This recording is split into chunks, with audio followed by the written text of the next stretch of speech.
Hello and welcome back to another episode of NotionBonsai. And today we're going to be going over some pruning and shaping ideas for the eastern white cedar, also known as the Thuja occidentalis.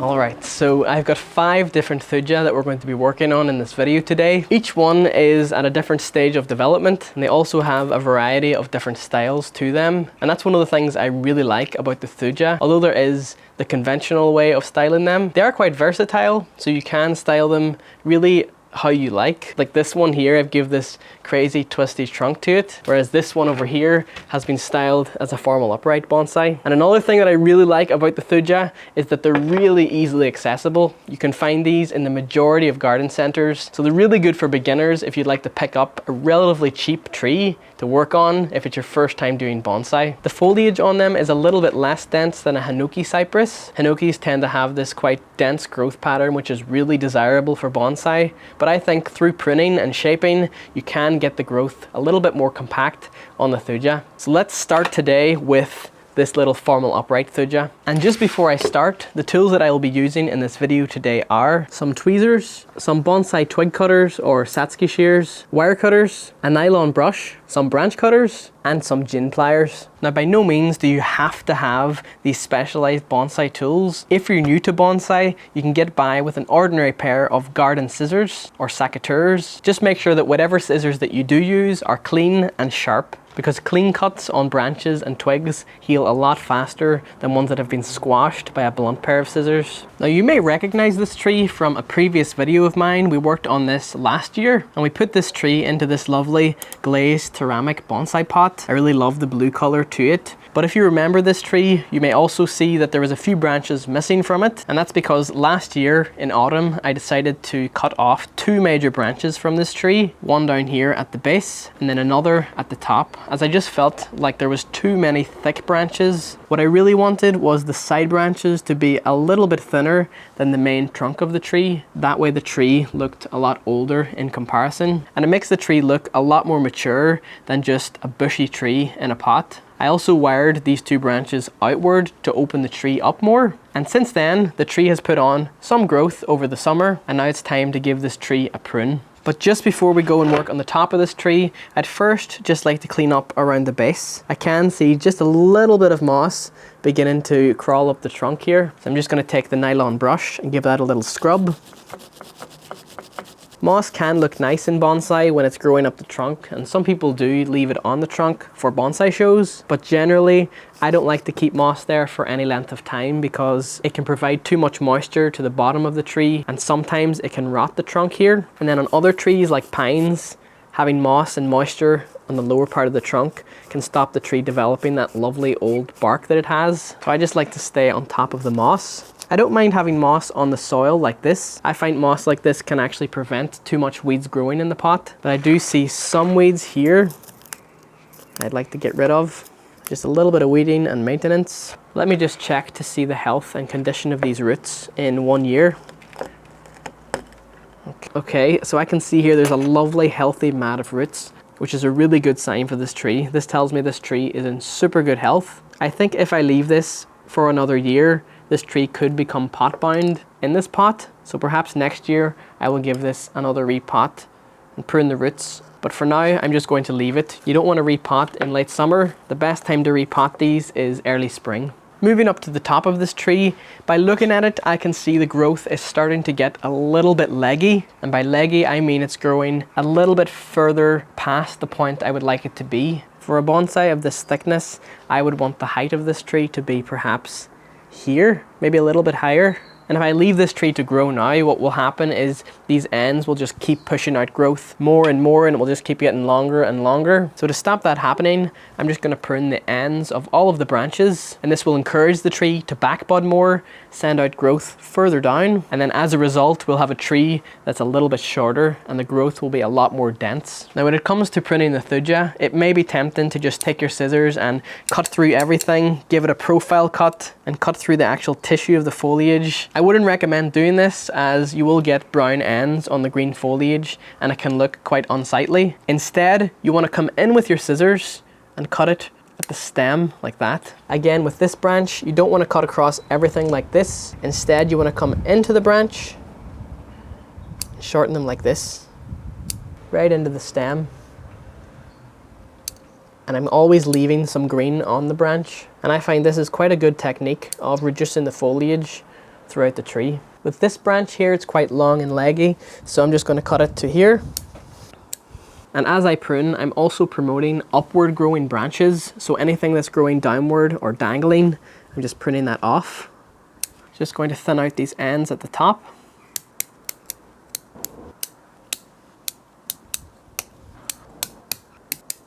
So I've reduced this tree quite a bit. This is all the foliage that I've taken off of it. And when I look at the structure of this tree, I see this branch on the right comes up and out, and then it divides into two. One is a little bit thicker than the other. And I'm not really happy with how this branch continues to stay at that thickness here. I would much rather the branch tapered from thick to thin on this side. And for that reason, I'm going to cut this branch here. And that reduces this down quite a bit. It may look like we've taken off quite a lot, but oftentimes with bonsai, you're taking 2 steps backwards to take 1 step forwards the following year. So by pruning that, I feel like that will help the taper of this branch and the overall structure of the tree. Again, looking at this side, I can see there's quite a thick branch here. There's a thinner one here, which I think may work. We could do the same on this side. But I quite like the thickness of this branch on this side. It's not quite as thick as that side. And it does taper quite nicely as it goes along. Now another problem I think with this tree is with the main trunk line. It comes up and then it splits here. If I turn the tree like this, you can see it better. And my eye doesn't really know which one to follow. Is that the main leader? Is that the main leader? So I think I'm going to remove one of these branches.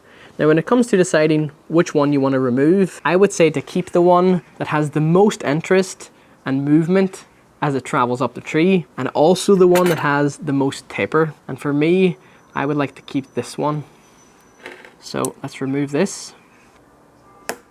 I'm pretty happy with that. I'm just going to clean up this cut here with the branch cutters. The rounded blade on these branch cutters really lets you get nice and close to the trunk.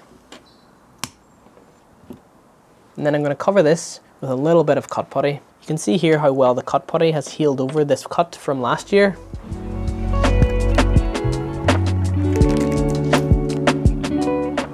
This cut putty will just help the tree heal over better. Because of the nature of this cut putty being antifungal and antibacterial, this will stop any fungus getting into the tree. And by covering up the wound like this, will stop any moisture escaping from the tree. I feel like these smaller, younger branches on this one are just getting in the way. So I'm going to cut that off also. And any off cuttings that you take from the tree can easily be made into a new bonsai. You just simply stick the end in some rooting hormone, stick it into some soil, and it should root. And that brings us on to the next tree. This is a little cutting that I rooted from the tree we just worked on last year. And let me just see the condition of these roots now. If I just take this out of the pot. Oh my goodness, in 1 year, the roots have completely filled the pot. This is just a really good example of how well the Thuja roots from a cutting. This is just 1 year of growth. So let's do some pruning on the top of this tree. And I'm going to use the same principles as I did with the last one. I want to keep this as a Mame style bonsai, and I would like this to be really small. In the future, I will put this into a small Mame bonsai pot, but for now, I just want to develop the structure of the tree, keep the tree healthy, so I have it in this slightly upsized small flower pot. If you're not sure on how much to remove, with the Thuja, I find you can remove about 50% of the foliage and the tree will recover quite fine so long as the roots are in good health. But I like to start off slow in case I want to keep a little bit of extra foliage. So I'll remove it from the top first and then work my way down the tree. Because once you take it off the tree, you can't put it back on.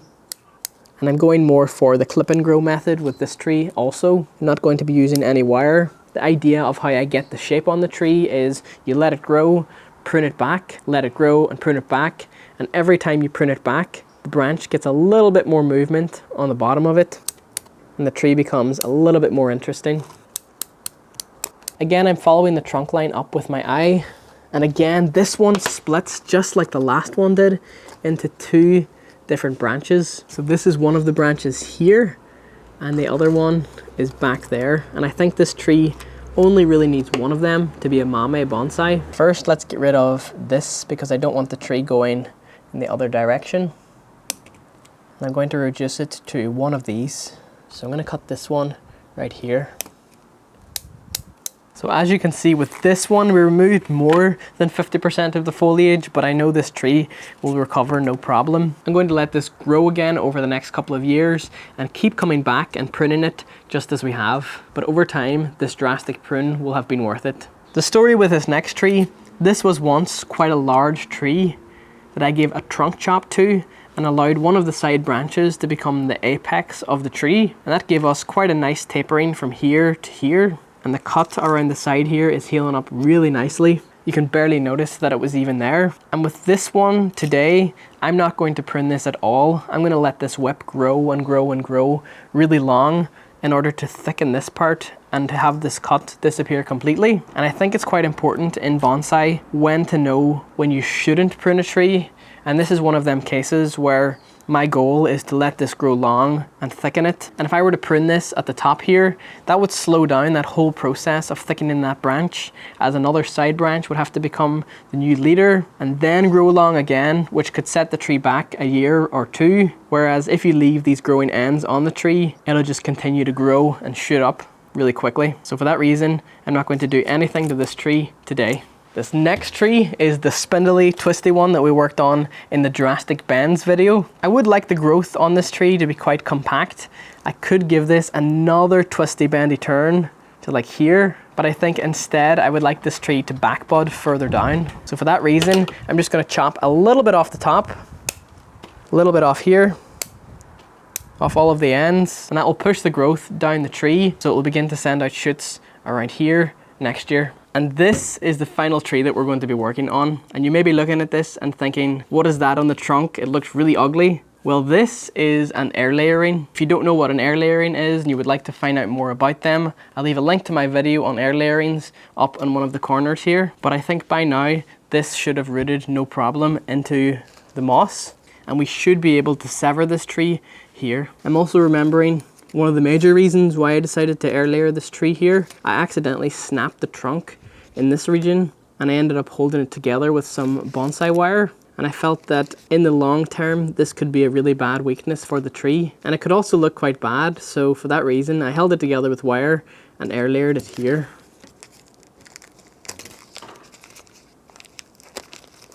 Now look at this, oh my goodness, look how many roots there is. So it's definitely a success in the air layering, plenty of roots there to sever this from the parent tree. So I'm going to sever this right about here.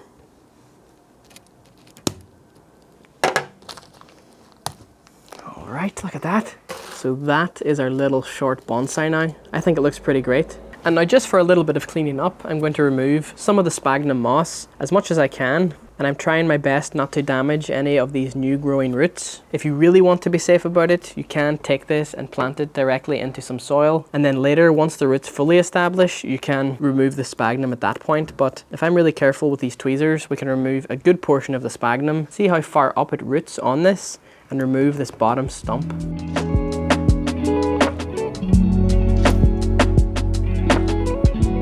If you're working on exposed roots like this, it's a really good idea to keep misting them with some water just to ensure they don't dry out. And if they do dry out, there's a good chance these roots will die. So it's really good to just keep misting them. That way you can really take your time and not worry about how long they're exposed to the air. Now at this point, I've removed just enough sphagnum so I can see the stump underneath here, just to allow me to get in and cut that off.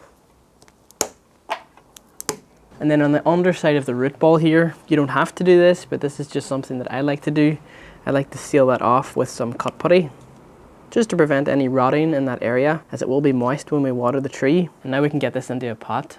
And the pot that I have chosen to put this tree into is just this small square plastic bonsai training pot. I just feel like the branches on the bottom here aren't really in proportion with it being a bonsai. And with bonsai in general, in the majority of trees, you don't really have branches on the bottom third of the tree. Of course, there are exceptions to this rule, but with this tree, I don't think these branches work, so I'm going to remove them. So I've given it some thought, and before I make a decision, I'm going to wire this tree into the pot and then perhaps just reduce the foliage down to see what we have to work with. And just like any other bonsai tree, I'm going to prepare this pot with some wire, and this is just to keep the tree stable once it's in the pot. So I've got 2 pieces of wire here where the tree is going to be held in. Now the soil mix that I'll be using today is a mix of my standard bonsai soil mix, which is pumice, akadama and lava rock. I'm going to start by just putting a little layer of this along the bottom. Let's just take this tree now, put it in. Now because this doesn't have an established root ball, it may be a little bit tricky to wire. And with the wire, I'm going to go diagonally across from one wire to one of the other wires. I'm going to take these gin pliers and twist.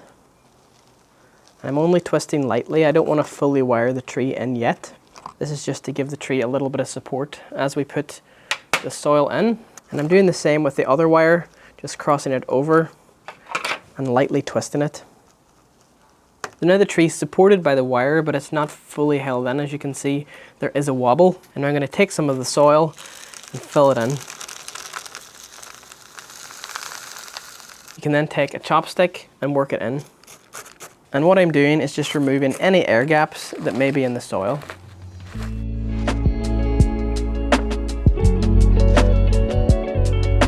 Then and only then do you want to take the gin pliers and then re-tighten the tree into the pot. And now from here, I'm going to take some of the original sphagnum moss that we had in the air layering and place it on top of the soil. And this will keep the humidity levels up in the soil as it develops new roots. And now to the foliage. I would like to give this a light prune on the top just to balance the energy between the bottom and the top of the tree. So I'm going to remove some branches I think don't work. This one's growing straight up. Just giving it a little light prune all over at the minute. Again, with thujas, they normally look worse before they look better.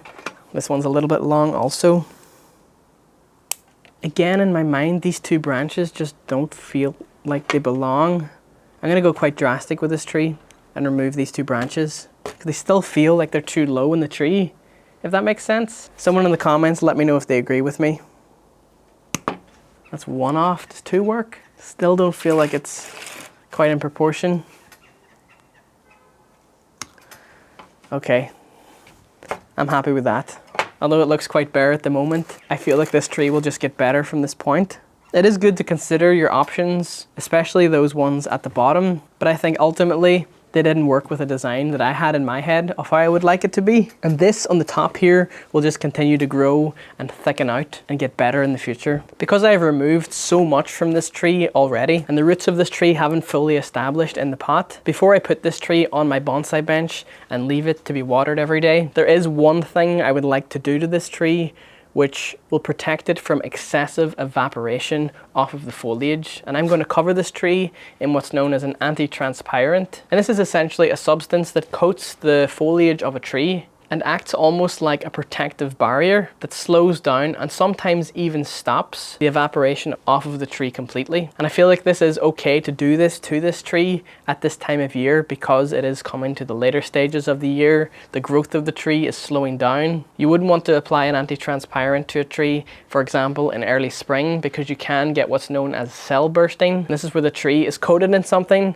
and the cells try and grow, but they can't quite grow because they're coated in this protective barrier, so the cells swell up and look really strange. I don't think that will happen with this tree because the growth has slowed down so much. Whatever anti-transparent that you do use, I recommend you follow the instructions on the bottle. The one that I'm using, I've made up a solution in this spray bottle, and I've made quite a dilute solution so that it doesn't stop the transpiration from the tree 100%. It will simply slow it down.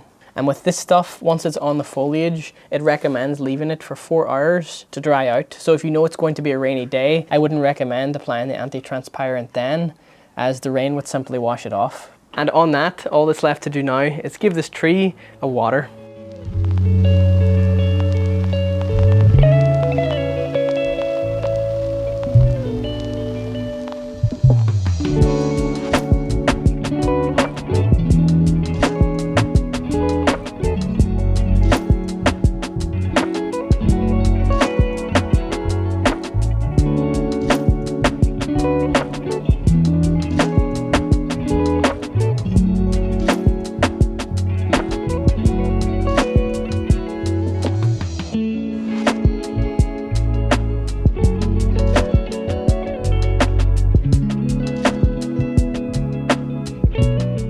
And on that, I'm going to end off this video right here. If you enjoyed, please be sure to hit the like button down below. It really helps out the channel with the YouTube algorithm. And let me know what you thought of this video down in the comments. Is there anything you would do differently on any of these trees, or perhaps you have a different method of working on the Thuja? I'm always open to new and different ideas in bonsai. If you would like to support me and the things that I do on this channel, hit the thanks button down below. And if you would like to stay updated on all the things that I do off camera, please follow me on Instagram. It's at NotionBonsai, and you'll be able to see all the things that I do on there. But on that, thank you so very much for watching.